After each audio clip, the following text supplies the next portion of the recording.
The main event in just a moment, but first we have some other business to announce the winner of the World Press Freedom Day Student Journalism Competition.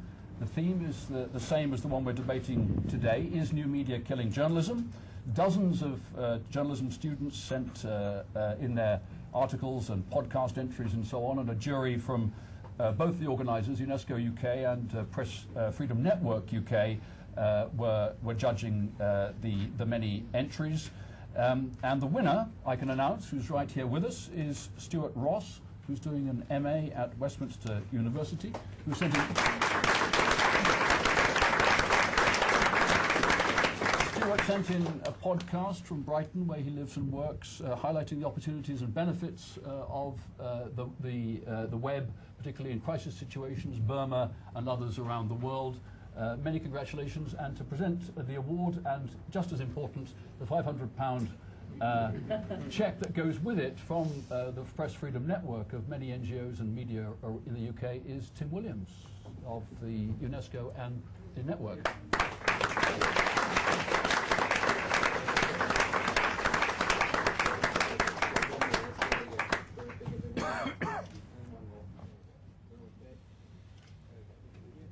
Great. And Stuart will be competing with lots of people to get their voice heard today. We want to move along very quickly.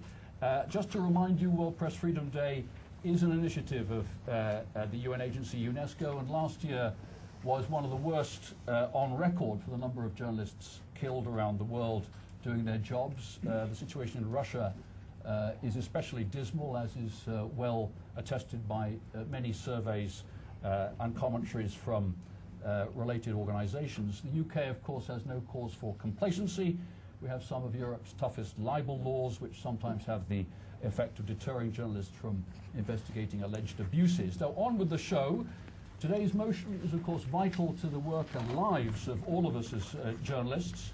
We are now live on video to remind you. We're debating the motion, new media is killing journalism.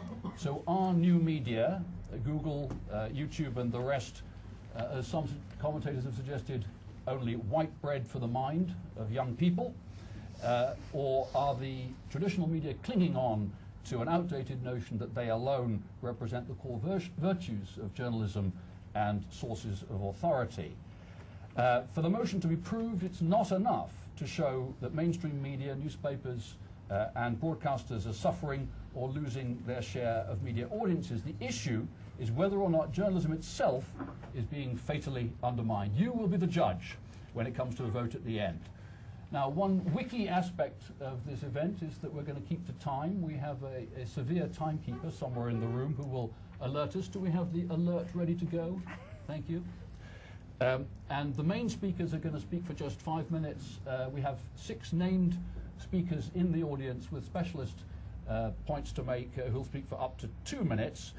You probably know the people on the podium here. Andrew Keane, on my right, author of Cult of the Amateur, How the Internet is Killing Our Culture, and Kim Fletcher, former editor of The Independent on Sunday, among other titles, and now chairman of the National Council for the Training of Journalists. And on my left, opposing the motion, are Robin Lustig, radio broadcaster of BBC World Service and Radio 4, and Nazanin Ansari, of the Iranian news organisation Kayhan London, and president of the Foreign Press Association. So, I first call on Andrew Keane, please, to propose the motion. Andrew lives in the States, thrives on controversy, which is just as well, since he provoked a lot with his book, The Cult of the Amateur. Andrew, you have 5 minutes to prove why... Does this work? Yes, the new media is killing journalism. Okay, thank you. It's very nice to be here. I'll try and be brief. Since I'm starting, I have I like to go second because I never have anything to say, but it's nice to react to people. But since I'm starting, I'll try and cheat a little bit and define these terms, because they're tricky terms. For me, journalism is not opinion. Journalism, to me, means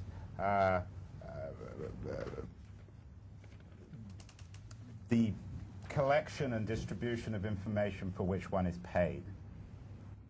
So journalism refers to a trade, a calling, a profession. Certainly one couldn't argue that new media is killing opinion. That's obviously not the case. One needs to distinguish between journalism and opinion. In my view, of course, the internet is creating an explosion of opinion and is undermining the professional credibility and, most importantly, the economic infrastructure of the traditional journalism business. The other thing that I think is worth defining, since we're starting here, is new media.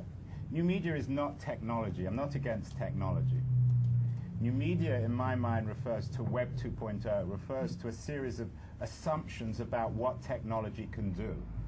It's the idea that technology is healthy because it disintermediates. It undermines the traditional ecosystem of mainstream media. So new media, the series of assumptions, the ideology of Web 2.0, is all about the notion that technology frees us, liberates us from traditional mainstream media because it does away with the editors and the publishers and the fact checkers and all those people who stand between the writer and the audience. In other words, what new media, what this sort of ideological assumption does is turn media into the blogosphere. Everyone becomes a blogger.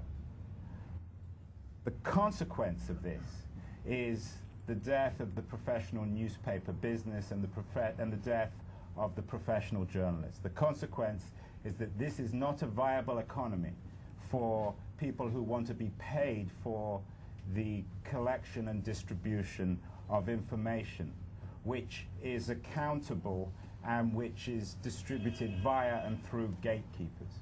In other words, in the long term, new media doesn't support a viable newspaper business, and it is not an ecosystem in which people who want to be paid to collect and distribute information will be able to earn a viable living.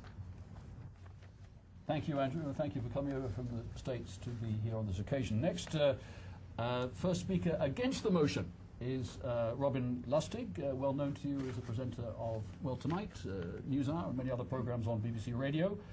Also the proud author of a blog, and I noticed that he invited the whole world to give him ideas for this debate, so they should be pretty sharp. And I've noticed that there have also been a few pungent responses to some of your other entries. Your turn, Robin. Thank you. Mr. Chairman, I oppose this motion because, frankly, I think it's absurd. Accusing the new media of killing journalism is a bit like saying that the airport bookstall kills literature, or that the iPod kills classical music, or that hip-hop kills poetry. Listening to Andrew, he reminds me a bit of what I imagine a 15th century monk would have said as he contemplated the terrible deeds of a certain William Caxton, fuming about that horrible thing called a printing press. Oh, it'll kill all learning, you know, it'll print any old rubbish, there are no gatekeepers, no one's checking that they'll only print the holy truth. The new media aren't killing, by the way, not isn't, aren't killing journalism, they're actually saving it, in my view. And you don't have to take my word for it. Let me quote you a man called Tom Curley, who's the CEO of the Associated Press, formerly publisher of US Today. This comes from a speech he gave at the Columbia Journalism School late last year. More people are accessing news more frequently than ever before the world over. All media platforms, video, audio, digital, even text, are seeing growth. Demand for the four major content areas, news, entertainment, sports, and financial, continues to rise. Does that sound like the death of journalism? I've been a journalist for nearly 40 years. I write, I broadcast. When I started, the only people who had access to my pearls of wisdom were the people who bought the newspaper that they were printed in or subscribed to the news agency for which I worked. For my first 15 years as a broadcaster, the only people who could hear my dulcet tones were the people who tuned into exactly the right radio station at exactly the right time. Now, I broadcast both on radio and online. I write an email newsletter. I blog. I'm on Facebook. You cannot get away from me. I don't get paid anymore, but a lot more people have access to what I do. Also, I am a hell of a lot better informed as a journalist than I used to be. Thank God for Google. Thank God for Wikipedia. Thank God for blogs, online archives. If I'm reporting tonight on the US election, I can see just about everything that is being written today, tonight, in real time, in the US, at the click of a mouse button. Is there rubbish out there? Of course there is. There's piles of it. There's plenty of rubbish in books as well, and in newspapers. Doesn't mean books are killing literature. Doesn't mean newspapers are killing journalism. What's the least dumbed down newspaper in this country? Probably the Financial Times. If Andrew and people who argue as he does are right, the Financial Times would be dying. It would be losing sales by the bucket load. In fact, it's putting on sales. Journalism is not dying. Bill Keller, executive editor of the New York Times, let me quote him. This was from his Hugo Young lecture last year. I believe with all my heart that newspapers, whether they are distributed to your doorstep, your laptop, your iPhone, or via a chip implanted in your cerebral cortex, will be around for a long time. Newspapers have at least two important assets that none of the digital newcomers even pretend to match. One is that we deploy worldwide a corps of trained, skilled reporters to witness events and help our readers understand them. This work is expensive, laborious, sometimes unpopular, and occasionally perilous. The civic labour performed by journalists on the ground cannot be replicated by legions of bloggers sitting hunched over their computer screens. It cannot be replaced by a search engine.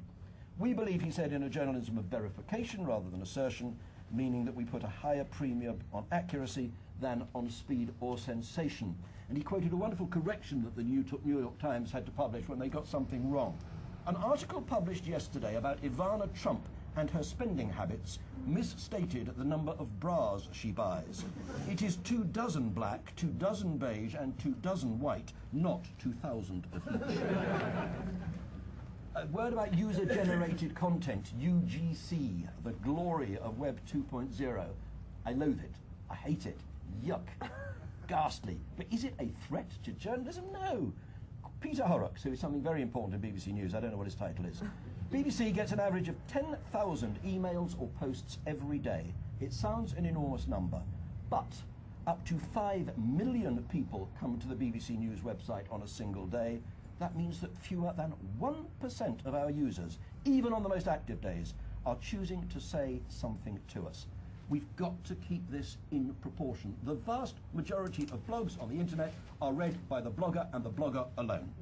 Richard Sambrook, who's the head of global news at the BBC, uses this as an example. You may know, some of you, that last year the BBC chartered a boat and took it up the Bangladesh River to report on the course of climate change. Broadcast reports on radio, put pictures on Flickr, regular updates on Twitter, charted their progress on Google Maps. Several million people listened to the radio report, 50,000 people looked at the pictures on Flickr. How many signed up for Twitter? 26. We, of all people, should realise that what is important is the message, not the medium. As long as there is a demand for information, accurate, up-to-date information, there will be a demand for journalism. That's why I oppose the motion. That's why I would hope you will vote against it. Thank you very much, Robin. Live and continuous and just about on time. By the way, it was a committee decision. The grammar of this motion is new media killing journalism, so I have no responsibility on that point. I would have spoken against the seconder for the motion is Kim Fletcher. Kim. Good morning. Well, I would absolutely accept everything Robin Lustig has just told us, were it not for the fact, of course, he works for the BBC. The BBC has a lovely economic model, which is that we all pay for it, or all of us who take out a television license pay for it. So it's a lovely economic model, and he's fine, and the BBC will be fine as long as they've got that model. It doesn't help the rest of us. I'd almost agree with everything Andrew said, apart from one thing, which is that I think journalism is opinion as well. When I was sacked at The Independent on Sunday, I was very happy to be able to take my opinions off first to the Daily Telegraph and then to The Guardian, and if they hadn't wanted opinions about the parlous state of media, I'd have been completely out of work. So opinion in newspapers, absolutely fine. Opinion all over the internet, absolutely fine. In many ways, I think one has to define why one could possibly be against this motion. On the face of it, this motion is ludicrous. You know, the internet is wonderful. I can't think of anything better. I love the idea that I can read news from around the world. I love the idea that we have a sort of 18th century free-for-all where anyone can go and write the equivalent of a pamphlet, say what they think about something. Nor am I for a moment suggesting that there is any right of journalists to claim a professional expertise that should keep other people out of the marketplace. My view, the more the merrier, the more people who've got something to say, the more people who can write something, the better. get it published on the line, get it published any way you can, fantastic. But there is one big problem which we continue to overlook, and that is the economics of what I have to call a sort of professional, I don't like the word professional, I prefer trade, the economics of the trade of journalism. And to look at those economics, first it's necessary to look at what journalism is or can be or should be. And that's that journalism does serve a social purpose. Right through this country, right through the world, right through local papers, regional papers, national papers, regional television stations, right through that whole network of journalism, there is, and we often don't talk about it, there is a really important social purpose. And I think everyone who ever started life as a journalist actually believed to some degree in that social purpose. We would shine a light on dark corners, we would go and see that the government was performing properly, we would go and look at magistrates' courts, we would look at local authorities, we would do all those things, and that is a vital, vital role of journalism in a social democracy. Now, who pays for that? Journalists never really care about who pays. I spent 30 years as a journalist, and I never really cared who paid. As long as I was paid, I didn't mind whether the proprietor was making a lot of money. Well, maybe I should have done it. Was Conrad Black for a large amount of that period. But it didn't matter, and it doesn't matter to journalists. You know, they want to do journalism. They don't think about the money. Now they're having to think about the money. And the fact is, the money is leaching out of journalism. No one is going to pay them to do these things. You look around local newspapers now. When I started on a local newspaper 30 years ago, it was a fantastic opportunity, a lovely training ground. We would go off, we'd spend the morning at the magistrates' courts, we'd go and sit in council for a day. We'd learn about our city, our town, our village, we'd learn about life, we'd learn how to report things, we'd learn how to spend time with people on the doorstep, we'd learn how to interact with people, we'd learn all the things that journalism is about. Do they learn it now? No, they don't. Because now they go to a local newspaper which has got half the staff, which is paying practically half the fees it used to pay, which hasn't got time for them to go and do these things because it's got a website. So it says, no, you can't do that. We'd like you to do this press release. Then could you do this? Then could you do something on the website? Now, this is really unfortunate. And I'm not blaming new media. I'm not blaming the internet. It's no one's fault. But this is what is happening. It's taking all the money out of all those businesses that actually ended up doing journalism. And it's not only happening at a local level. It's delightful to hear about the New York Times and the fact that it's got correspondents all around the world. You go around British newspapers and ask them how many correspondents they've got around the world, and you'll find they haven't got many, because they're all pulling in their horns. They think, well, do we need to have a correspondent there? Because actually we could pull it in from agency, couldn't we? It's not going to make a big difference. So let's not have someone abroad. Let's get someone in London writing about someone else's work abroad. So we'll do the commentary from London and the reporting will be done elsewhere. And that is happening more and more and more, and it's a simple matter of economics.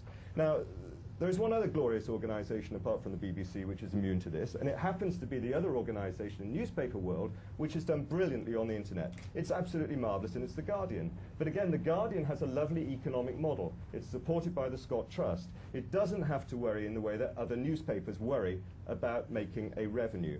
Now, if you look around the other national newspapers in this country, it is a sad story, again, of reducing funds actually spent on journalism, spreading those funds more narrowly, or should I say more widely, more superficially, more widely across a bigger range.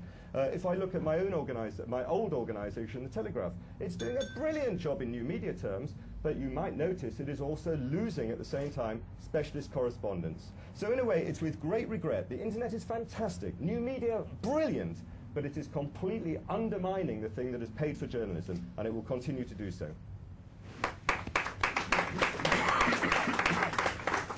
Thank you, Kim. I'm glad to say we have none other than the General Secretary of the NUJ, Jeremy Dear, here to talk a little bit about pressures on the quality of journalism a little bit later. Now, our second speaker against the motion, Nazanin Ansari, is a professional exile from her country, in effect, working in Britain, audience in Iran, where the mainstream and traditional media are very largely dominated, of course, by the authorities of the Islamic Republic. Nazanin. Thank you.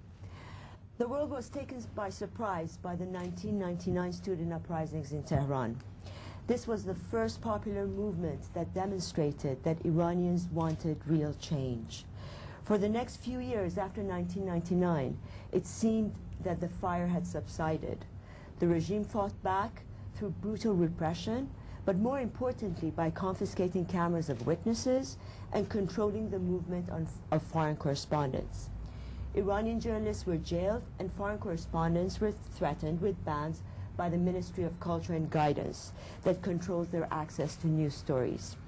In 2003, the Iranian-Canadian photographer Zahra Kazemi died in custody after being raped and tortured for taking pictures of family members of some of the 4,000 missing students, protesters, gathered in front of the notorious Evin prison. With over 150 newspapers closed in the past 10 years, hundreds of journalists imprisoned, 50 journalists only in 2007, hundreds of journalists unemployed in Iran, and the central government's monopoly of all the independent means of communication, the scourge of journalism is not new media. It is the regime in Tehran rather than the new media. Thanks to the advent of new media, Iranians are receiving a more inclusive, accurate, and penetrating picture of the realities and status of the Iranian society at large. Iranian journalism thrives even in the absence of freedom of speech and freedom of expression. The advent of new media created new opportunities for the Iranian society and independent media outside the country to work together to inform Iranians and the world community of the plight of Iran. It is a symbiotic relationship. While we in the outside need access, those inside need outlets. In 2006, I received a call from Iran from the followers of Ayatollah Hossein Kazemeni Burjerdi. He comes from the line of Ayatollahs of traditional Islam that preached the separation of mosque from state. He was the first one who went public in 1994. And because of that, his mosque was expropriated. And at the time that I received the call, he had been under siege for a month. His followers wanted his story to be told.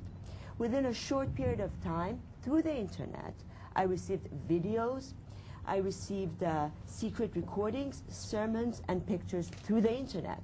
Within a few days and after a bloody battle, the Ayatollah was arrested, so were his followers. Today he remains in jail, and he was tried without legal counsel and sentenced to death in 2007. His videos can be seen on YouTube, and a multitude of blogs carry his news. Yet his followers still are desperate for his story to be told in newspapers and broadcast media. Thanks to new media, Iranians outwit the government, impose control to reach outside their personal and national boundaries, to join the virtual information society. For their part, and for our part, professional journalistic outlets outside Iran provide the platform for the information to transfer accurately, clearly, and expertly from the virtual domain onto the actual one. Accordingly, Iranian journalism and Iranian citizens can connect with one another, and audiences around the world today understand the larger picture. For any enterprise to succeed, it has to be relevant to its community and to its times. At a time when the regime in Tehran uses its best repressive efforts to keep citizens isolated, Iranian journalism thrives because it has a sense of purpose far beyond financial returns. With the help of modern media, it has strengthened its links as bridges of communication, not only between communities, but also between thoughts and visions. Journalism in Iran is flourishing. Indeed, many journalists who started their careers in Iran before the revolution and later during President Khatami's presidency lost their jobs and left the country and found employment in papers such as mine, Kayhan London, and the newly established online editions of foreign media outlets like BBC Radio's Persian service, Radio Free Europe, Radio Liberty Persian language Radio Farda, and Voice of America Persian News Network. We reach VOA Persian News Network reaches an audience of 20 million inside Iran, and it has 7 hours of broadcasting per day. Where would Iran be today without the partnership between new media and professional journalistic outlets? The Iranian civil society would not have enjoyed the alternative spaces for intellectual and political discourse that it has at its disposal today.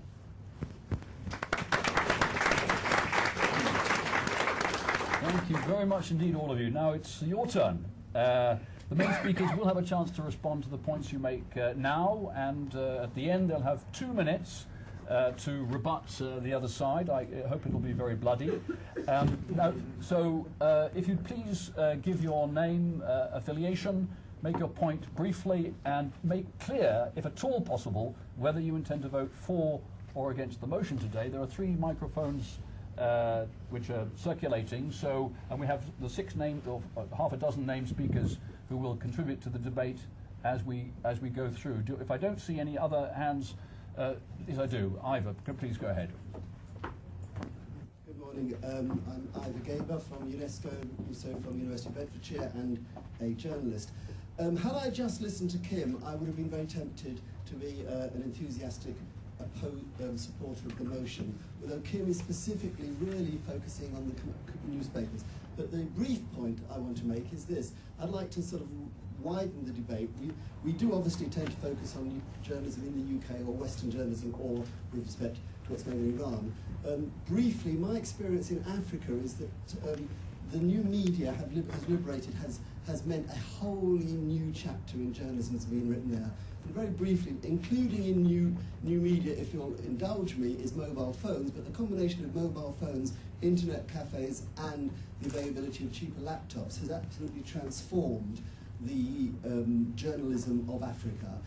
Just 10 years ago, people outside the capital cities were dependent upon a newspaper arriving a day or 2 late, which most people couldn't afford to buy, or a FM radio station that played music and a little bit of local news. And now, partly through the internet, they can go down to the internet cafe, steal some audio, including Robin's off the web, take it back on a memory stick, and broadcast the news live from the BBC World Service, although they don't give that credit, or they can capture audio material from around their country. I was involved in helping set up a national network in Uganda. So the experience of journalism in Africa specifically has been transformed by new technology. So even if I found Kim's arguments persuasive in terms of UK journalism, which I did, I will have to vote against the motion because of the international perspective. Thank you very much. And before we get a response, I think we should call on John Kelly, who's one of our prepared speakers. He's from the Washington Post, now based at the Reuters Institute in Oxford, and he's just wrapping up a year of first-hand research into the worldwide impact of new media. And I think you're speaking against the motion, John. I am, Mr. Chairman. I oppose the motion because I hate to see my fellow journalists fall prey to the same sort of victim mentality that we quite rightly criticize when it's adopted by other trades or industries that have failed to keep pace with changing times. The simple fact of the matter is that new media is here, and no amount of wishing that YouTube hadn't been invented or Guido Fawkes hadn't been born is going to put the genie back in the bottle. If we don't acknowledge that and work to incorporate the best elements of new media into our own reporting and journalism, we run the risk of being passed by or rendered irrelevant. There are so many suspects in the so-called death of journalism that would make a good Agatha Christie mystery. Nick Davies might say that PRs are killing journalism. Adrian Monk might argue that poor business decisions are killing it. In the United States, such seemingly unconnected things as changed commuting patterns and the demise of the independent department store are helping to kill newspapers, if not journalism. Then there are journalists themselves who seem intent on killing journalism, be they Jason Blairs who fabricate or Andrew Gilligan's who exaggerate. It's no wonder that our readers, when presented with technology that has changed their lives in so many other ways, would wonder how it might change their relationship to the news, might make them want to exercise power that they've never had before. Will the inmates take over the asylum? The truth is they don't want to. Bloggers certainly don't want to kill journalism. It's the teat on which they suckle. Do citizen journalists want to cover the news? Only in the most infinitesimal numbers. What they want is a journalism that is less opaque, that's delivered in a variety of different ways and allows them some level of involvement or interaction. It's up to us, trained journalists, to decide what that level is. Are times tough? Of course they are. When I return to the Washington Post in July, there will be 70 fewer journalists whose names I'll have to remember.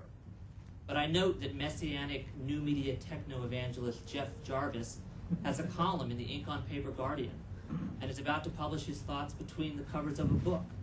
I also note that Andrew Keene practices the slimiest of new media activities, blogging. Journalists have to approach new media as we would any complicated story. with our minds and our eyes wide open, healthily skeptical, but not knee-jerkingly dismissive. And that is why I oppose this motion. Thank you, John. I'd like to stick with this theme, particularly the international aspect, which was raised in Iran and Africa and so on, because we'll have plenty of time to discuss the situation at home. Are people talking on international aspects? Lady there. My name is Afali Tamimi. I am an exiled journalist. I have been working in the media in the Middle East for 15 years. I worked in the news of Al Arabiya TV station and many different other TV stations, but I switched to writing blogs. I don't think your emphasis on your point of view is just for UK. You don't look at the ethics of journalism all over. You never asked yourself why people would, as professionals, would leave a secure job and turn to blogging. I was one of the first lady bloggers in the Middle East. I think that we are becoming the conscience which we keep an eye on the journalism, because the newspapers are not representing our points of view or the people's interests. Every newspaper has its own agenda, and this rise of blogging is sort of, it looks like a headache for many states, but it is bringing many liberties for people. I think that maybe all of you remember also when the bombings were in Sharm el-Sheikh. I was working in the early hours of the programs for the TV station, and nobody but the bloggers provided us with the information we needed. Thank you. Thank you very much. And at the back, John, please. John Owen, City University and Frontline Club. I've heard no compelling arguments for the motion, and if we take Andrew's points, he talks about bloggers and no reporting. Is he not reading, for example, International Crisis Group? Is he not reading the Institute for War and Peace Reporting? Is he not reading Human Rights Watch? Some of the best journalism, original journalism, is happening online. He talks about opinion versus reporting. Who's paying the salaries for big public, for columnists, as Kim points out? It's a newspaper decision to pay columnists £250,000 and not reward reporting and put more money into news gathering in the world. It's a newspaper decision to hand out free newspapers that are debasing legitimate journalism and creating a bogus journalism that puts basically a newspaper is about as close to what's on the street as OK Magazine is to The Economist. So it's the newspaper industry that's shooting itself in the foot. And if you look at the American Pew study, you will find that the news hole in the past 4 months on the coverage of Iraq is 4%. You will find that 13% of the front pages are devoted to non-American international news. You will find that 4% of the cable channel output in a given day is non-related news. They're going to the internet because they get real information. So I see nothing compelling about this argument. Okay, we're building up to a riposte from this side of the House, I think, but is the Reuters lady here, Jodie Ginsburg, who was due to be with us today? No. Well, let's have a couple more contributions from the floor, and then we'll get you. The lady at the back who's had her hand up. Maybe there should be a... Sorry, my name's Hilary McCaskill, lifelong freelance journalist, so life has never been easy in that sphere. Maybe there should be a distinction between journalism and communication, because what Ivo was talking about, a lot of that was to do with communication. How could one possibly criticise that? I mean, it was absolutely... the internet has absolutely made communication between different parts of the world, different communities, much, much better. But journalism, some of what the last speaker was talking about as journalism, in my feeling, my impression of it is that it is a paid profession, a trade. So people can always write and they can always communicate. There's no question that journalism, the practice of journalism has become much, much more difficult, and that the level of communication within newspapers has deteriorated because of the decisions, right, as you say, it is a newspaper magnate's decision where to put the money. I'm not. It has deteriorated because of their decision to put everything into new media. I'm actually not pessimistic about the future because I think somehow or other that a balance will be struck between the two. I think local journalists are being made to do 5 different things: videos and podcasts, and as well as the website. They are. I'm not sure that local journalism can be rescued. But generally speaking, I think that in the future there will be not so much panic about rushing into the new media, and that perhaps people will sort of sort out their own sort of best way of dealing with things. Thank you. We've got several more hands up, but I think it is time to hear from the proposers of the motion. Would one of you like to take on those points? I think that the model to look at, and some of the, the stuff on Iran, in my mind, it's really, I absolutely agree with it. I mean, my argument is about the West. I mean, it's obvious that no one, I can't speak on your behalf, but no one's arguing that bloggers shouldn't express themselves in Iran. I have the utmost respect for these people. I think they're incredibly brave. I mean, no one's arguing that we should shut down the internet. This is an argument about whether or not the latest version of the internet, Web 2.0, represents a viable platform for next generation professional journalists. It's all it is. It's got nothing to do with bloggers and expressing themselves or any of this other stuff. I think the model that you need to think about is the Huffington Post. Arianna Huffington is a brilliant woman, fabulous businesswoman, and someone who is really pioneering a new kind of media organization. The Huffington Post is the future of quote-unquote journalism, but it ultimately means the death of the professional journalist. What Arianna has very successfully done is convince many of her wealthy and well-connected friends that they should write for her for free. She then has established, she calls it a blog, but in reality it's a next-generation newspaper, an online publication, which now I think has as many page views as the New York Times. She is a next-generation Sulzberger or Graham. Now, the Huffington Post is an interesting media outlet. It's energetic. I think it's ideologically rather narrow. But what Huffington is doing is essentially disintermediating professional journalism. She is doing away with professional journalists. And it's no coincidence that just as you have the rise of the Huffington Post and other types of online publications which encourage people to give away their content for free, you see all the professional newspapers laying off people, shutting foreign desks, and you see really the death of the professional journalist. That was the 2-minute bell you heard there. Let's hear from Stuart Ross, who was up on the podium a minute ago. Do you think there's a possibility something like the Huffington Post will come full cycle? Because on the basis that... Microphone.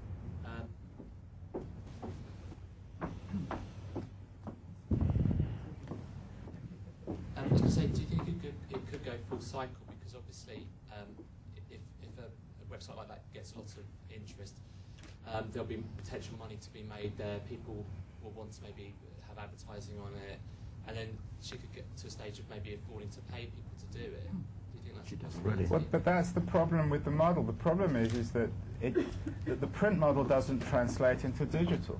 The numbers don't translate. So it's extremely difficult to actually generate the kind of necessary revenue to support a professional team of journalists with an online publication. I don't know any evidence of any publication which is able to do that. One of our other prepared speakers is Charlie Beckett, LSE Policy, who's also spent a lot of his time looking at this. So, benefit of your wisdom, Charlie, which side are you on? Well, I'm very much, my instincts are all with Mr. Lustig, although I think that it's a very important point to recognise that the BBC is in quite a unique position here in all sorts of ways.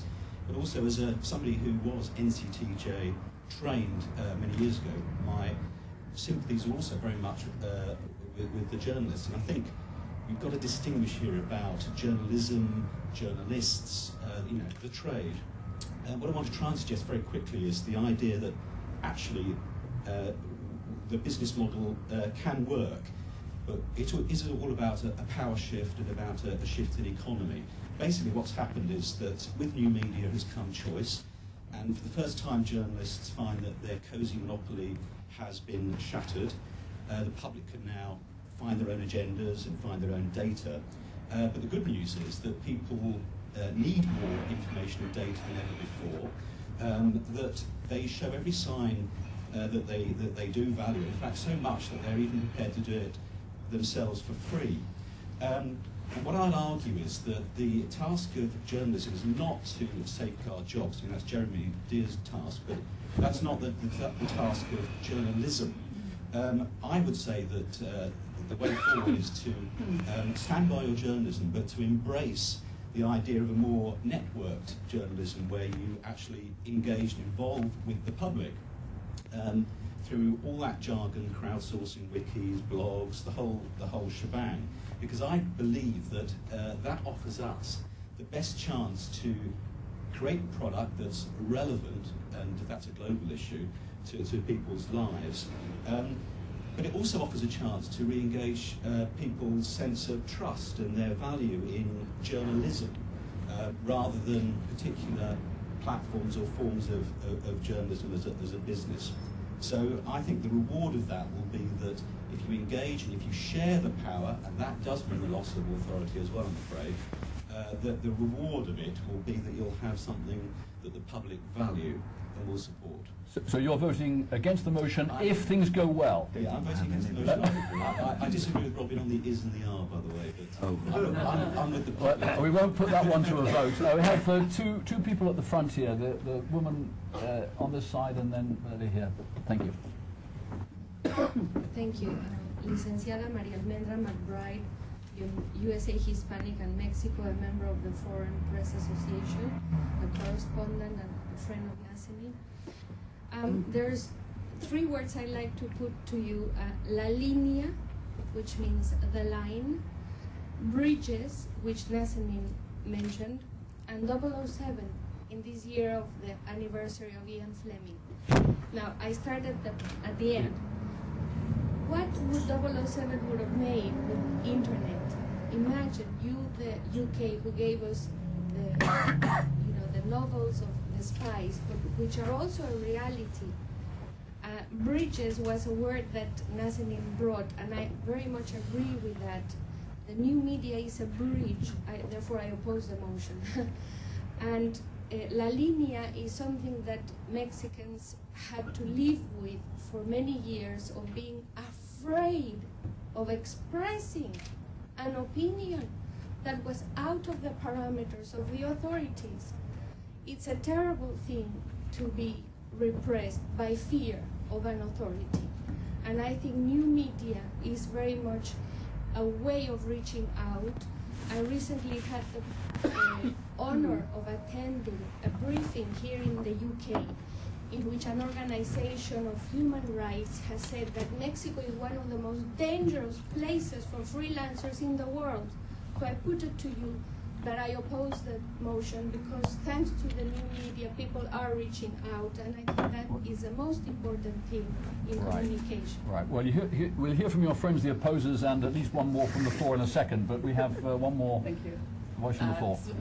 Valley Tort, ex-World Service, and now by necessity correspondent for Hungarian National Radio. I totally agree with what Kim said. Because of the economic pressure of the infrastructure behind new media, the result certainly in Hungary is that the quality of the content has become incredibly impoverished. There is no variety. The total local press has become the almost unchangeable imprint of the usual metro style free stuff. The coverage in television and radio has become incredibly inward-looking, tabloid, sensational. If I compare myself with my 5 years ago self, there is an incredibly huge amount of the most boring and useless, basically the only thing which anyone wants from Hungary, and no reason to doubt that many other countries, is the tabloid stuff. They say, oh, if it's foreign issues, we can take it from the net. And basically everybody steals it from the internet cheaply. Nobody can, apart from the only news agency, nobody can afford to have their own correspondence here. Nobody wants analysis. The only thing they are interested in is how many clicks on the page. And that, I think, seriously violates the right of people to access information, a variety of contents, high quality, intelligent, structured content. And I mean, we are deluding ourselves if we think that somebody who lives in the countryside and doesn't speak English will access the reports of the Institute of War and Peace. Right. Most people have no access to content which is not in their own native language. Thank you, Vali. You remind me of that phrase from the Nick Davis book, The Mass Production of Ignorance. We're building up for a few points for you guys to respond to. We take the two on this side, and the gentleman in the middle and on the side, thank you, in order, and then we'll hear from Nick Jones, who will probably also give you some pressure. Thank you. Akim Mogaji, ex-BBC World Service Trust, now New Media Networks. Just on this terrible day, where according to Nick Robinson of BBC, it looks like Boris is going to be our Lord and Master for the next 4 years, it's perhaps worth reminding ourselves what journalists have done in order to achieve that. Gilligan in the Standard has been an absolute disgrace, lauded over by Victoria Wadley. And, okay, well, Politoides piece, Dave Weisler was rather good, but anyway. You will speak to the motion, won't you? Yes, I will speak to the motion. Basically, I'm against the motion because I think, I'm not going to make myself popular in a room full of journalists, but I think it's rather healthy to challenge journalists and their notion that they are necessarily purveyors of the truth. I think there's a lot of protectionism going on, and I think anything that challenges those jobs, I think is quite healthy. Okay. Thank you, and your neighbour there. Paul Gilliam from Lim Kok Wing University, which is a Malaysian university operating around the world, including London. I'm going to be voting against the motion, but is it ever possible to ensure that new media is not controlled by political and financial forces, like some would say traditional media might be, i.e. paid for public relations, and therefore, in a sense, by sheer weight of this, destroying the very basis of citizen journalism that we're really standing up for? Thank you. I wonder if that's just a moment in which to call on Ashley Norris, who's one of our named speakers on the issue of commercial interest on the blog and where that's leading us. Yeah, I obviously oppose the motion. Would you just say a moment, just say who you work for, just what Shiny Media is? Sure. Shiny Media is the UK's leading commercial blog network. We have about 4 million readers across about 25 blogs. I obviously oppose the motion, and new media emerged for a reason, and that reason was general dissatisfaction, I think, with existing journalism. Certainly in the US, there was a massive explosion in 2004 of bloggers around the time of the US election. And I think a lot of people talked about the fact that people didn't actually trust what they were being told about the election by existing media. They actually felt they were in the pockets of big corporations. So they wanted to read other people's opinions. The UK is a slightly different scenario, but just moving the debate on slightly, we focus very much on newspapers. There are an awful lot of journalists in this country currently working on magazines. And to be honest, some of the most heinous crimes committed in journalism over the past 20 or 30 years have been in magazines. There have been fashion magazines who basically have told their readers what to do and what to wear, basically on the whim of a friend in PR, or the advertising spend in their particular magazine. There are music papers that basically championed bands and films just simply because of relationships with PRs and other things. So it's no wonder that you've had this massive explosion in these areas. I think the feeling, for a lot of people, certainly in the Gen Y sort of generation 18 to 25, is that they are fed up of being talked down to. They're fed up of having what they perceive to be as tablets of stone delivered to them. What they're interested in and how they perceive the media is, it's a debate. It's somebody delivering what they perceive to be their truth to you, and then you understanding what you consider your truth to be, and having that debate and then kind of moving it on.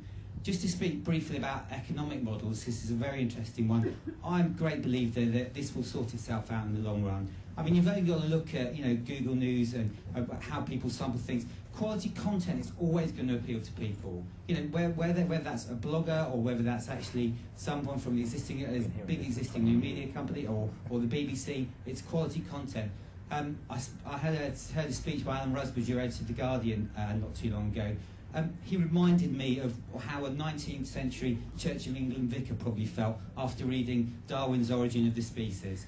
You know, he probably came through that. He's still got his faith in journalism, and he still believes in a lot of those tenets, but recognises that perhaps he was a little bit misguided in the past. Perhaps he was a bit patronising and possibly even condescending to some of his readers. And you know, I think there's an openness on The Guardian and some of the newspapers that will basically mean that we will see emergence of new business model.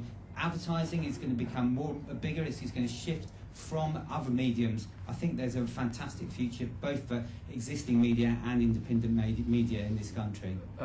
Right, Robin is going to jump in there, and then we'll call on Nick Jones, who's got something to say about quality control as well. Robin. I just want to take on the economic argument for a moment, because it is a valid argument, and I do agree that it needs to be addressed. But I do agree with what you have just said. We will adapt. Why are we such scaredy cats? When a new communication thing called the radio suddenly emerged, newspapers tried desperately to prevent it broadcasting news. If the radio broadcast news, they said, we will die. When the television was invented, they said, well, that's going to be the end of radio. We've still got newspapers, we've still got radio, and we've got television. We can coexist side by side.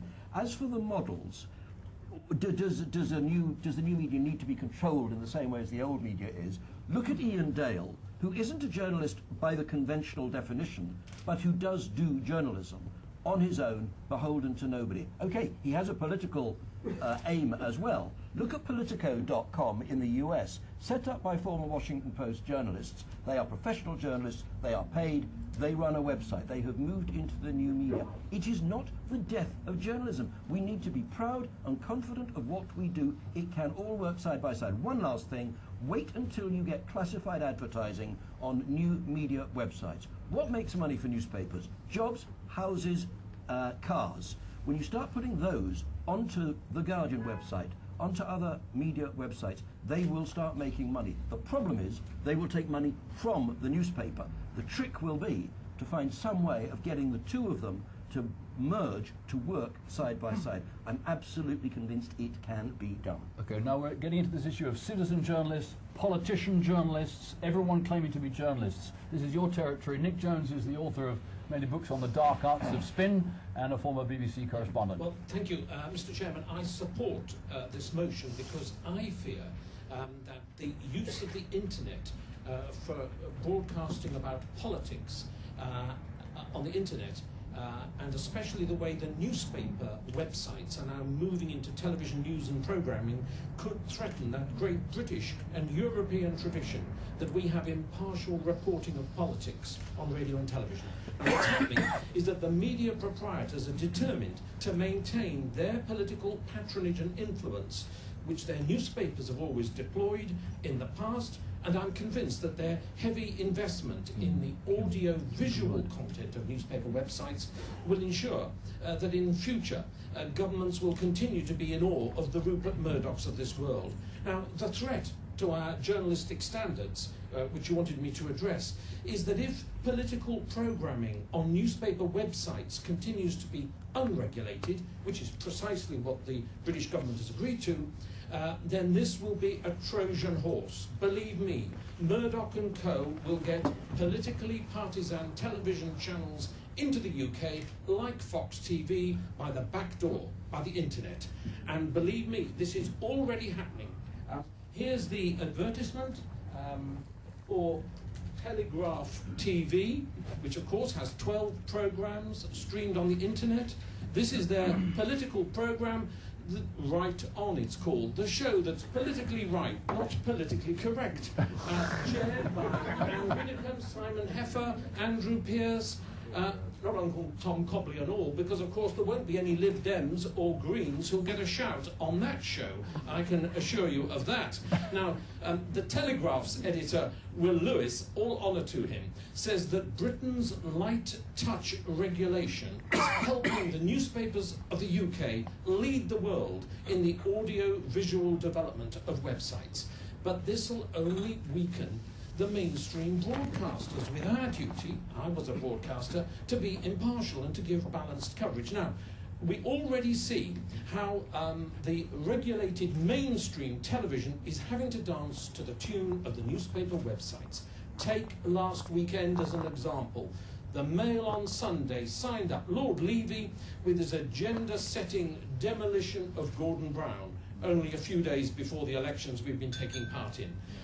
All the television channels used the footage of Levy, and they took it from the Mail's website.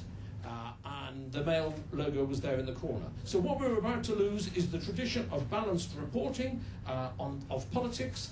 And my final point is that I believe that it has been a long-standing British democratic safeguard that while our newspapers have been entirely free, have had complete political freedom, we require radio and television to be politically balanced, especially at election time.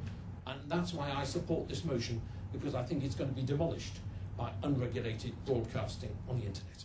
Thank you, Nick. Heavy blows on both sides. I think we'll let Kim Fletcher hasn't spoken since the opening, because he was at the heart of the matter as editorial chief both of the Indie on Sunday and editorial director of the Telegraph Group. So, Kim. Well, I'm in a strange position because obviously I wanted to leap from the platform and embrace Nick for supporting the notion. I should have known, coming to a UNESCO event on freedom of journalism, and that we would start, in my view, getting slightly confused about freedom of expression, and I think the very, very good point about the difference between what we call journalism and what we call communication. I have to disagree with Nick because I'm all for as little regulation as possible. What Nick does point out is one of the very important points, however, and it's in an area, he's from a broadcast background, I'm from a newspaper background, and actually we see the same effect in both our industries, and that is a reduction of quality. And it's a reduction of quality because people are moving to do more than actually they're equipped to do. If you look at newspapers, they were good at making newspapers. Are they good at running television? Not really. Is the answer to television to put Mr. Simon Heffer on as a television presenter? In my view, it's not. He writes a perfectly provocative column. I don't think he's a great television figure. But they think they can do it, they will do it, and they will start getting purchase. Now, is that overall good for what we call journalism? I'm not sure it is. It's great for freedom of expression, so I would support it on those grounds. Is it good for something we call journalism? And this is not a protectionist argument. This is nothing to do with only certain people can do it. It's to do with a view that there are activities which are done at the moment and which are done to a certain level of skill, a certain level of application, a certain level of objectivity. There's always been a trade-off in the past. If you can give us an advertising revenue, we'll take the money, and then we will let you do something called journalism. And that's applied to broadcasters, that's applied to newspapers. That's what's disappearing at the moment. It's let's just get this thing called content out. This is the most terrible word in the journalist dictionary, in my view. We hear it again and again and again from new media. It's all about content. Content to me sounds like it's a bucket of stuff. Bring us a bucket of content and we'll put it on the site. And that's what's happening now. More and more people are spreading content, and it's not great content, it's just stuff that fills up sites. Kim, do you really believe that Telegraph TV is part of something that's going to kill journalism?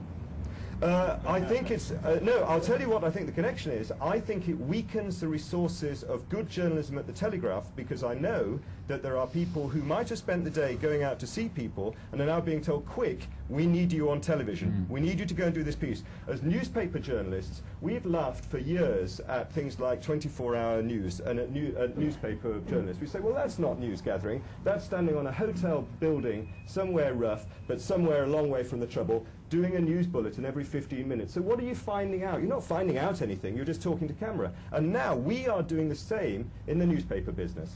And one more comment from the side there, a man in red shirt. Hi, I'm Donica DeLong and I represent new media journalists for the NUJ. And I'd really like to point out that there is journalism online. Web 2.0 is not new media. New media has existed for well over a decade. There's a lot more to it than just what's happening at the moment. What's really happening at the moment is a lot of newspapers have realised they didn't notice it was happening. The BBC has really been doing proper journalism online since 1998, as has RTE, The Guardian. A lot of newspapers have only in the past couple of years realised other people were doing something and they really need to get their act together.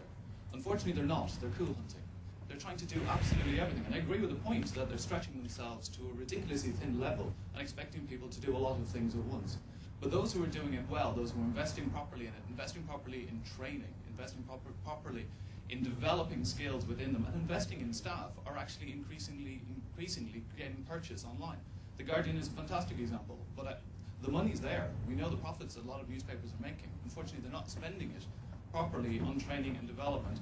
A lot of them are just giving it to their shareholders, and I'm sure Jeremy will say a lot more about that. Andrew, would you agree that, I mean, in the States, that this thing of the death of quality of the mainstream papers, how does it look from there, from the new economics and the new media?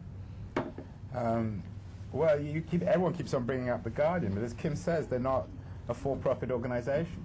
You bring up the BBC, it's not a for-profit organisation. So, yeah, if you run as charity, if you find someone stupid enough to give you a lot of money to put high-quality stuff on the internet, then it works. This is not a debate. This is not a moral debate. This is not a debate about whether new media should or shouldn't kill journalism. It's simply it's a debate about an economic statement. New media is killing journalism. I think the real issue is what Charlie brought up. It's the issue of personalized media. We're living through a cultural revolution. The gentleman, so I didn't know you're a bald guy. Ashley, I wanted to be rude about you. Ashley makes a very profound point. I mean, I strongly disagree with him, but I think his point is very important. New media, or the new media that he represents, is a cultural rebellion against the authority of the professional journalist. That's the debate we're having today. Do you want professional authority in journalism, or do you want the personalized networks of Facebook? The future of new media journalism is personalized networks on Facebook. People will get their information from their friends. The great irony of new media is it's not resulting in globalization, it's resulting in localization. People are more and more reliant on people they know. They only trust their friends. This notion of friendship is the heart of this new cultural rebellion against the professional, against the expert. So this is part of a much more profound movement, a much more profound rebellion against the journalist who epitomizes the professional of the 20th century. And thinking about the motion, what has been the effect on the great newspapers of the United States of the new media? What's been the effect, in your view, on the New York Times and the Post? Well, the problem with new media in America is, you've got an example like the New York Times. The New York Times can't run its business online because it needs to generate such huge page views to be able to afford the foreign bureaus that they run, that it has a tendency towards degenerating into more and more triteness. I don't think that in the long term the New York Times model really works online. And the problem with most of the American newspapers is that they're turning their journalists into bloggers. The problem in America is that journalists are falling under what I call the spell of the cult of the amateur. They're holding their arms up and saying, yeah, this is this appalling phrase from Dan Gilmore. He says, yes, you, the people, you know more than me. We're going to educate ourselves through you. Journalists in America are losing their authority. They're not standing up for themselves. They're way too humble. The challenge for journalism is to liberate oneself of that humility, is to claim expertise and authority. And in this cultural age, in which claiming authority is very unfashionable, only kind of crazy people like myself would even dare to talk about it in public, the journalist becomes a blogger. I mean, Mark Cuban made a really good point. Mark Cuban, who's one of the most profound experts on the internet, he made a killing through broadcast.com. He said that the New York Times is crazy to allow its writers to become bloggers. Because once you let Tom Friedman or Maureen Dowd become a blogger, then they lose their authority, their credibility. The beauty of mainstream media is you have the ecosystem. Can we stand this up a bit? I just don't recognise the world that Andrew describes. He's living on a different planet. I'm living in a different country. But I read the media from the country that you live in. Journalists who blog as journalists. People who use Facebook or MySpace don't regard what they read there as journalism. If they want journalism, they go to journalistic sites. Look at the websites, the information websites, which are most used around the world. They are the ones which produce information produced by journalists, whether it's through aggregators like Google News or Yahoo, or whether it's sites like the BBC or The Guardian. People know the difference between information and not information. What they want, I am convinced, is accurate information. They know that the best place to get that is from sites which are written by professional journalists. I take on board the economic argument. But what does that mean? You keep on saying, but can I just say... The idea that people trust their friends to tell them what's going on in the world more than they trust a newspaper or a broadcaster, I find absolutely risky. Well, your blog is called Making Sense of the World, so you're inviting people to help you to make sense and sometimes correct the things. But can I just say that you keep on saying, well, I accept the economic argument. I mean, that is the argument. There is no other argument. The rest of it doesn't matter. Okay, let's hear from Nazanin, and I want to put it to John Kelly as well, because American papers. It was Descartes, I think, who said, I think, therefore I am. So is it for a journalist to say, okay, I get paid, therefore I'm a journalist, or I get paid, therefore I'm a painter, or I'm a poet? Was Van Gogh not who a painter? pays you? It has nothing to do with how do you do your living? I mean, how do you dress yourself? May I continue, and then No, you go can on. speak? Thank you. So what it is, journalism is an expertise. It is about trying to being not only seeing the things that your readers cannot see, hearing what they cannot hear, but observing what they cannot observe, but also bringing it, being able to producing a bigger picture by using certain expertise and being accurate, balanced, and communicating clearly. So it's a profession, which is not, it is beyond financial means. But yes, at the same time, for newspapers such as mine, we have been able to survive for 25 years on a very low budget, simply because the journalists who are working on that paper, they believe in certain things. They believe that they have to keep this flame of truth and a freedom of expression alive. Our profession has become, our job has become much easier now. Whereas before, when we first started in 1984, it was just like being in a 007 movie, having to have secret meetings, or people coming out and getting information through spy networks. Right now, we're able to get out the information that is there. We have the bloggers online, on the place in Iran. They go and we can check the information they send out. So there's a variety of news coming out, but it is balanced. But as far as the business of the model is concerned, we are getting a lot of ads at the moment. There was a point when, because of the businessmen traveling to Iran, they were being clobbered by the Iranian government, saying, why are your ads being published on Kayhan, and you're paying for this newspaper to come out? Right now, it has become a prestige ad, and certainly we're getting a lot of ads, not only from Iranian Iranian businesses, but also people, audiences around the world, that they do believe that, yes, there has to be a newspaper such as ours that is an opinion maker and carries views from across the political spectrum. So it can be done. This is the heart of the matter. We have the accusation that the mainstream media are deteriorating as a direct result. We've heard that from from Hungary and Eastern Europe. We've heard it's happening in the United States with the big newspapers. John, would you like to come back on what Andrew said about the papers in the States? Yeah, and I would get back to the definition he started with, journalism as a collection of facts for which one is paid, and I would just add to that, but not very well. But enough to pay your bills, right? Enough to put a bow tie on you. I mean, I'm not suggesting that everyone should become infinitely rich, but it is something that you need to be rewarded for your labor. I think the number of I think it's a myth that there is an army of free bloggers or free Facebook app developers who are going to pull down the mainstream media. And if they're able to, then the mainstream media deserves to be pulled down because we were asleep at the switch. To get to William's point about blogging and mainstream media, I do a blog here at Oxford. It's just my own blog, and because I'm a columnist at the Post, I can perhaps be a little looser than I would with my column in the paper or a blog for the paper. The Post has blogs, the Times has blogs. They are not blogs like the Daily Kos or something on HuffingtonPost.com. They are newspaper blogs, and if you don't like that sort of thing as a reader, then you won't read it. We have to figure out where we can compete, and it's just about being smart and deciding how far we want to go down certain avenues, and some of it might be for monetary reasons that we would go down those avenues. Some of them might be for journalistic reasons. Some of my thoughts. I don't know whether we've got a live blog at the front. Do we have a contribution from a blogger? Please. I hate the term blogger. I'm a person. What does that mean? You've got a nice Apple computer on your lap. It's a cheap Apple computer, I'm pleased to say.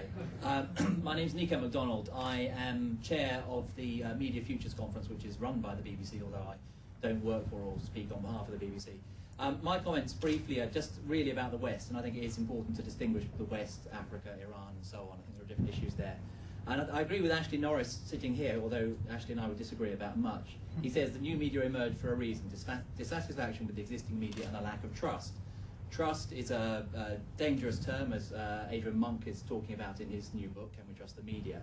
But I think there's an important thing here. There's been a collapse of big ideas in Western society, okay? You can just see that in the London elections, right? And as a result of that, the media has stepped in to be, if you like, the medium for politicians, a point which was made by John Lloyd on the start of the week, earlier this week, and to some extent has become the opposition, and in taking a different role in society has lost trust, or at least some faith or relationship of the people that it's supposed to serve. In the old Fourth Estate model, where it was investigating the dark corners, contextualizing arguments and helping people understand what's going on in society. And I think this isn't a debate about the media or journalism. Those problems will only be solved in the political sphere, which I know sounds difficult, but that is where we will solve these problems when we return to some form of big ideas, some form of proper political commons and debate. The media will take an important role in that. People will be prepared to pay for and will seek out truth and important, well-researched ideas. We can't focus this just on the media. I would actually oppose the motion because I don't think the problem is with new media. I think it's with the political sphere. I agree with what Nico's saying. I think it's important. But I think you're wrong in one very important way. The big idea is trust. That is the issue here. That's the rebellion, a rebellion against external authority. We don't trust external authorities. We don't trust journalists. We don't trust the traditional media. What do we trust?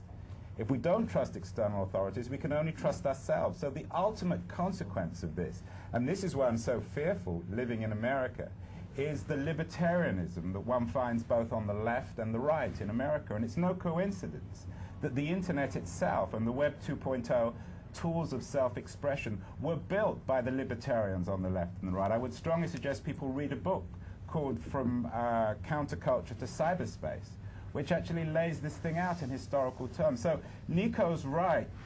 It's an issue of trust, but that's the big idea. That's why this issue, that's why we're so sensitive about this issue, because it touches on our sense of identity and our sense of association, or perhaps lack of association and community.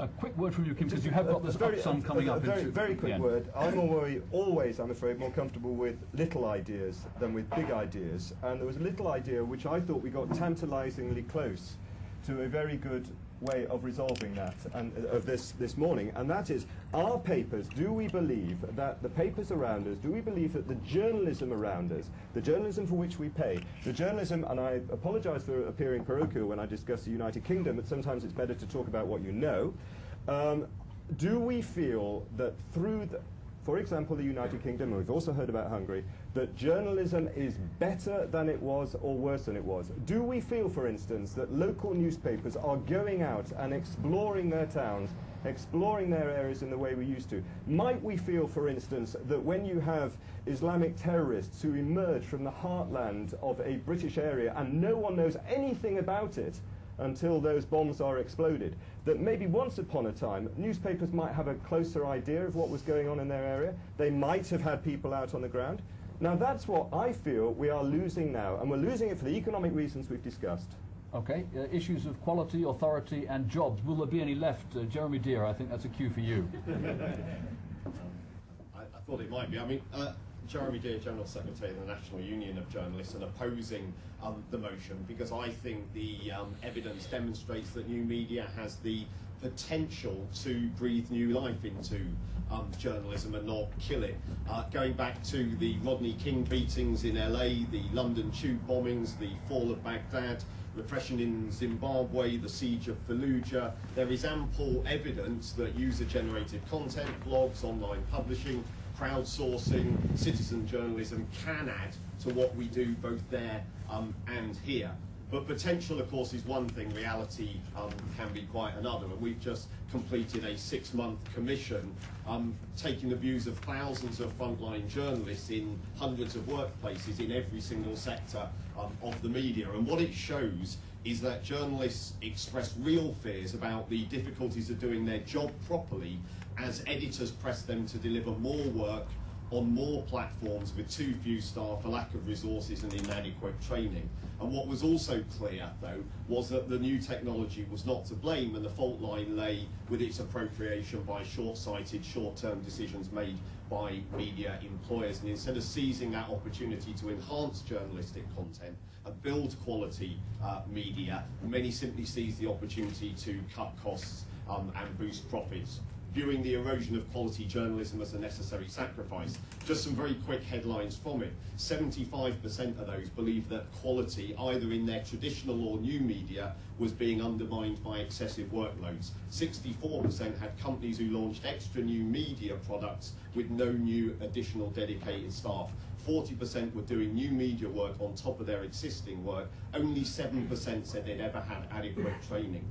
I almost found myself in the a slightly unusual position of agreeing with Kim Fletcher at some point, until he went on to argue that this is because there isn't any money and there is no economic model. Well, keeping it clean, I would say that's wrong. The biggest cuts we found were made by Trinity Mirror, who made £250,000 profit every single day last year, but chose to reward their shareholders rather than invest in the journalism that they could. £4 billion profit last year as an industry, 25% average profitability, $2.6 billion online ad spend, 15% of the market, digital revenue up 52%, Guardian Unlimited made £1 million, FT, Read Business Information, all made money. What is killing journalism is those companies who choose not to invest in quality content but to reward shareholders. The economic model is potentially there if they invest in the right ways, and that's why I oppose the motion. Absolutely. Thank you. I did still catch the phrase employers seeing sacrifice of quality as a necessary evil in that comment. We have one more from, we've got a chance for both sides to answer all the points in 10 minutes, so you can make your sharpest points, please, within the next 10 minutes. One here. Paul Idle, City University and the Reuters Foundation. I'm used to being on the other side of the argument from Jeremy Deere, but not quite in this way. I recall an anecdote that I had many years ago about a health correspondent from the Daily Mirror at a cocktail party, and a young brain surgeon came up to him and asked him what he did, and he said, well, I'm a journalist. And the doctor said to him, oh, that's interesting. I'm thinking of doing a bit of journalism. And the health correspondent said, well, I thought about doing some brain surgery.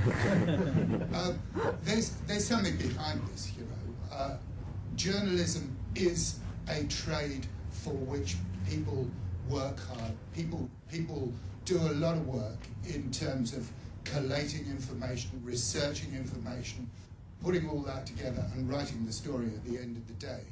And my experience of looking, for instance, Mr. Lustig might find it interesting to look at the serried ranks of empty desks at Reuters nowadays.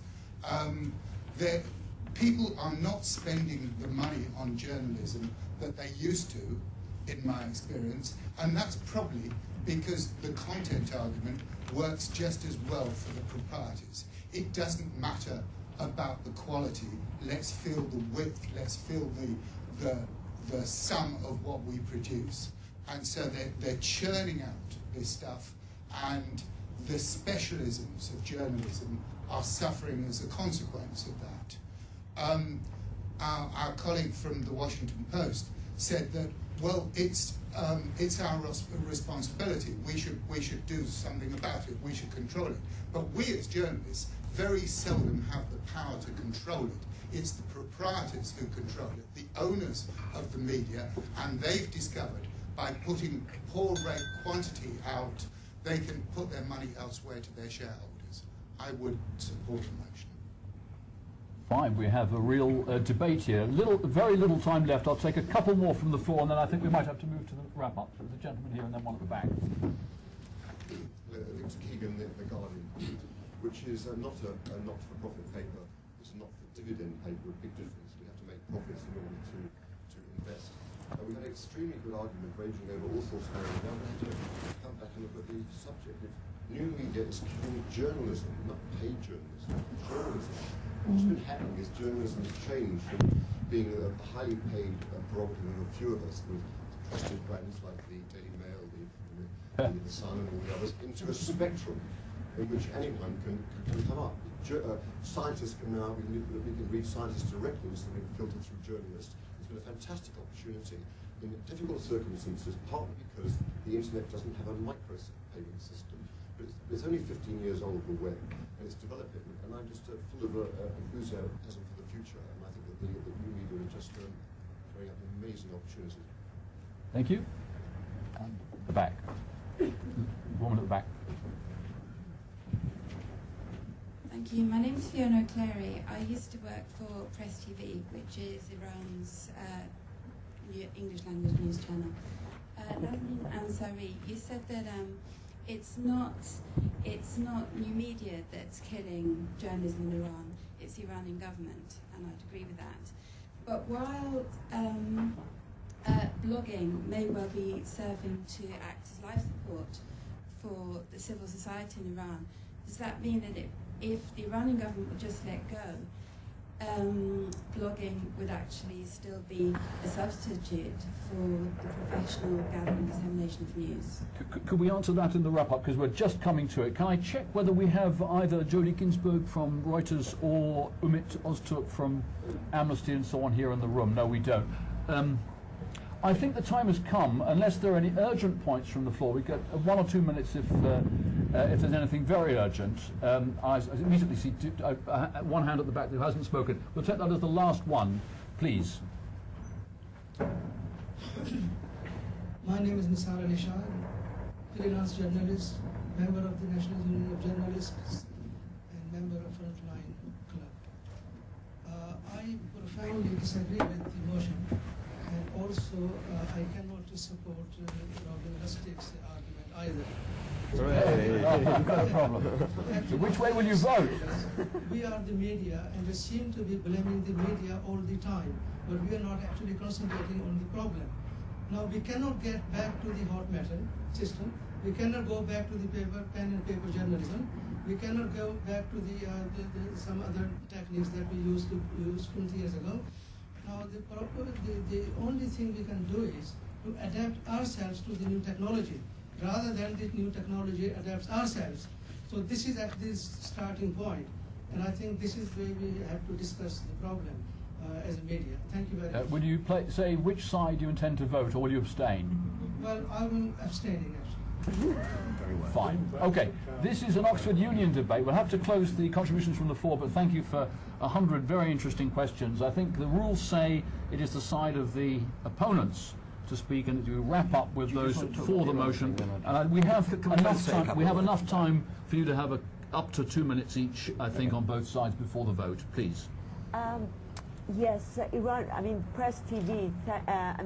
The Iranian government has been closing down newspapers, but it has a monopoly of TV and radio. And Press TV was started as its propaganda arm. It's in English, towards the English audience. Now, for newspapers like mine, we have been using blogs as sources of information and being able to check back and forth. But even if there is a change of regime, if there is freedom of speech, freedom of expression, I don't think Iranian journalism will be any less use of blogs or new media. because it has provided doors and channels, whereas before we could check only maybe through 1 or 2 sources. Now there are a multitude of sources we can check. And there will always be, I mean, I think, as once again I said, that we have to rise up to the challenge. Change is always good. It is not always bad. It makes us stronger, and it makes us learn to adapt to in effect, improve the quality of journalism and improve the way we gather news and the way we make the picture better known to our audiences. Okay, let's just cross over so we have for and against alternately. So somebody from this side? Well, I'm bloodied but unbowed. I still think we're failing to address the very specific nature of this motion. I'm delighted by Jeremy Deer's contribution. He and I have found ourselves on the same side in the past and on different sides in the past. But the interesting thing was that everything Jeremy said, in effect, I felt supported the motion, except in the end he said the fault lay with proprietors. Proprietors could choose to spend their money differently. Well, I'm addressing this motion from an objective position. What is killing journalism at the moment, and what is killing journalism is the advent of new media. Now, you could argue proprietors might change their entire model, but they won't change their entire model because that was the background of the newspaper industry. They're built up to make certain profits from advertising revenues. Those revenues have gone, they don't know what they're doing. There may be an economic model in the future. We don't know. Everyone's looking for it, and lots of people are whistling nervously saying maybe an economic model will come along. Jeff Zucker of NBC Universal put it very well. He said, we're in big danger. We're turning analog dollars, the money they used to make, into digital cents. And that's the nature of the change in the media industry, where they used to make money, they're not. And what do? They don't suddenly say, let's go and tell the shareholders there's no more money. They say, let's start finding a way to save money. And that's what's killing journalism. I'm not a victim. I'm not upset about it. I'm watching it with great interest. So you'll get no complaints, no protectionism from me, just an objective observation. New media is currently killing journalism. Robin, the BBC World Service, for example, gives quite a lot of airtime now to something called World Have Your Say, which might be described as the equivalent of your... You're intruding on private grief, Bill. That's maybe I scored a point there.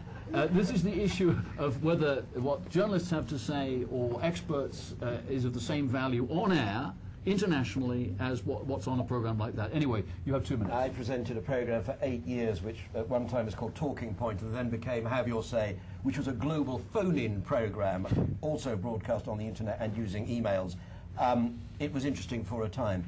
If the motion under discussion was, is new media a challenge to journalism, I would unhesitatingly say yes, and I'd be over there with them. The motion is new media killing journalism? I do not believe for a moment that it is killing journalism. Kim made a point about local newspapers and the very sad state in which they now are. I would agree. I would also say that with a few honourable exceptions, 'twas ever thus. The day when local newspapers broke exciting stories from their locality, certainly not in my lifetime, again, with some honourable exceptions. The opportunities that new media offer to journalists, think back to the uprisings just within the last few months in Burma and Tibet.